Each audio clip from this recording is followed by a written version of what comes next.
এমন একটি রাষ্ট্রে আমরা বাস করি যেখানে আর বিচার নাই, একদম নাই। এমন একটি রাষ্ট্রে আমরা বাস করি যেখানে আমরা ভোট খুঁজে পাই না। সুতরাং এই জায়গা থেকে মায়ের ডাকের পথ অনেক লম্বা।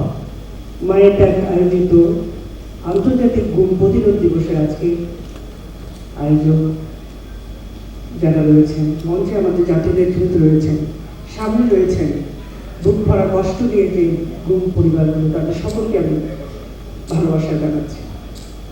এমন একটি রাষ্ট্রে আমরা বাস করি যেখানে আর বিচার নাই, একদম নাই। এমন একটি রাষ্ট্রে আমরা বাস করি যেখানে আমরা ভোট খুঁজে পাই না।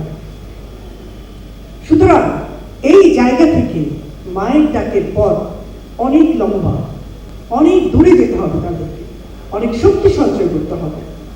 গত রাত 12টার পরে সিলেটের হবিগঞ্জের গাউস খান অপহরণ হয়েছে।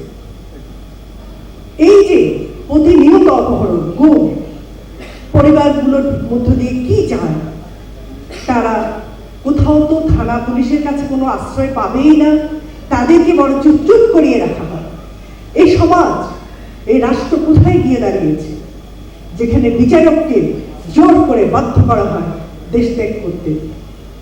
এখন যেটা হয়েছে, আপনার সাথে আমরা যে লক্ষ্য করলাম, যে মানুষগুলো গুম হয়েছে প্রত্যেকটি মানুষের সাথে জনসম্পৃক্ততা রয়েছে। এই জনসম্পৃক্ত মানুষগুলোকে এত ভয় কেন সরকারের?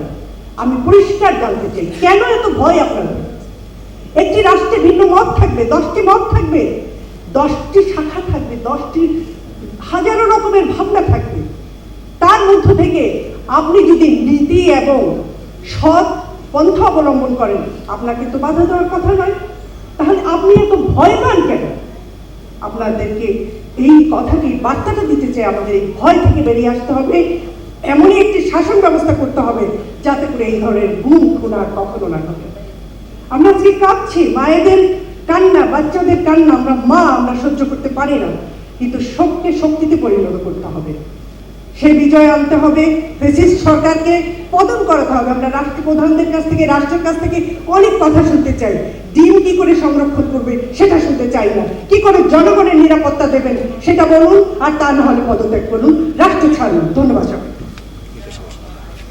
ধন্যবাদ, কৃতজ্ঞতা প্রকাশ করছি।